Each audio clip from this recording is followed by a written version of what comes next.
Hey guys, what is up? It's been a minute since I've done a story time, so yeah. Before I start the video, I just wanted to say you will be seeing some Rocket League in the background. Please just ignore how bad I am at the game. I haven't played in like a month or something. I haven't even played in December. I don't even know about the month before that, so it might have been like 2 months, but whatever, ignore me. I'm bad. I know I haven't played in a while, but anyway, back to the story.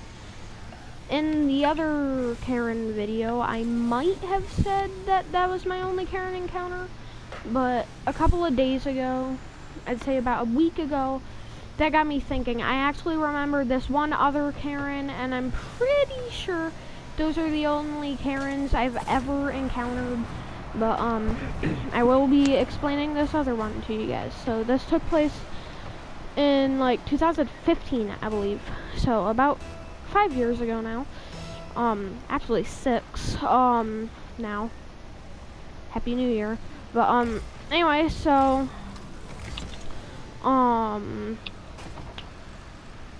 my friend, I don't want to like be throwing his name out there, so I'm just gonna call him the Gibbers by his PSN name.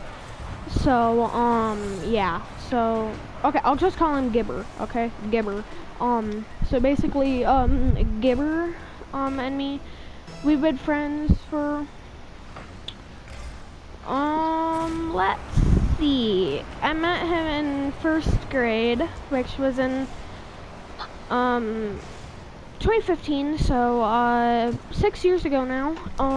And so yeah, his mom and my mom were good friends, and one day I was staying the night at his house. His mom was at work, and me and him were just hanging out, and he had these other friends, right? Literally, like, all you had to do was cut through his yard, another neighbor's yard, and that neighbor didn't even care, cause that was actually my friend. So we cut through that yard, and then a couple houses down were his friends, his brother and sister, okay? And as we were, let me add, this was about 30 minutes before curfew. So there was no reason for this lady to be throwing a hissy fit about it. But anyway, so she sees us out and she's like, hey, it's after curfew, go back home. And he's just like, but curfew wasn't out yet. And she's like, I said go home. And let me add, this isn't like some middle-aged woman. I'd say she was in her late 60s, early 70s. Okay, and yeah, so she was kind of old, not too old, but she was pretty old. And so we went home, told his dad, and he said, it's fine, curfew hasn't come yet, go back. So yeah, so we start going back. She's outside still watering her plants, and she's like, didn't I just tell you to go home? And he's like, and I'm like, his dad said it's not curfew yet. And all I could get out was like, his dad said it's not curfew yet. Like, I'd say about, his dad said it's not curfew, and that's all I could get out before she's like, I don't care, don't talk back to me, I said go back, it's almost curfew. And there's like 30 minutes left. So she's like, people could be laying their kids down to go to bed. And I'm like, okay, I was kind of a savage. I wouldn't say troublemaker, but I was kind of bad. Like, I talked back a lot. And I'm like, I'm a big boy. I don't have a night time. And I thought that was the roast of the century, okay? But she did give a fuck, obviously. And then she just starts yelling at me. She's like, don't talk back to me. Go back home right now. And then we do it. We tell his dad. He's like, just walk past her and ignore her. Okay? So, oh my god, this next part fucking pisses me off. I'm not even gonna lie. So, we just We go again, she starts screaming, we just ignore her. We walk right by. I tell you, if I was my age now when this happened, I would have fucking flipped her ass off. But I was like, probably 6. About 7. And I obviously didn't know what the birdie was. So, yeah. I'm getting off track. So this lady, we walk by her. She's screaming, and then, oh my god, this is the part I was just talking about that pisses me off. She goes up, gets in our face, screams, "Go back home!" And, oh my god, it pissed me the fuck off, okay? When we say no, his dad said we could stay out for like 30 more minutes. She grabs both of our hands, like, incredibly tightly and says, "Where's your home?"